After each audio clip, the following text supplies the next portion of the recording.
You know, we've been told that a rising tide lifts all boats.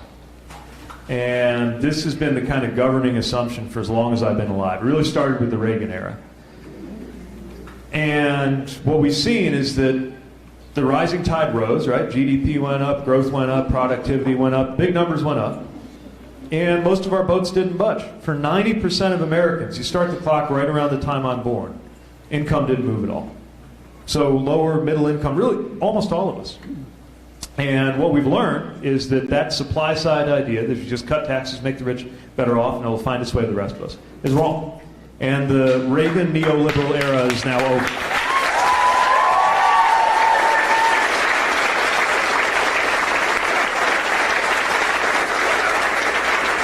So what are we going to do? Well, part of it's income.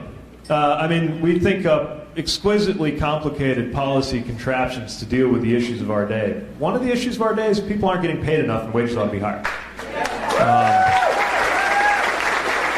Now, other parts of it really are more complicated. You know, our generation will be, do I get to say our generation, like we're in the same generation? Or, I'm going to go with it because it makes me feel young. I'll probably be corrected on that later. But the point is, if you're my age, definitely if you're Hannah's age, you will be likely to change professions at a higher rate than my parents changed jobs. And things are moving that quickly. In fact, if you are working part-time at the hotel bar and you also drive for Uber and maybe you pick up a couple other gigs, you might change professions over the course of this week more often than people used to. And you're still broke.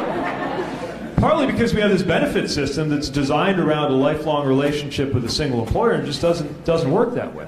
So we need to shift not only health, as we've talked about, but retirement benefit. If you drive 7 hours for Uber this week, then 7 divided by 40 is how much I want that to support your retirement, your savings, your vacation, your pension.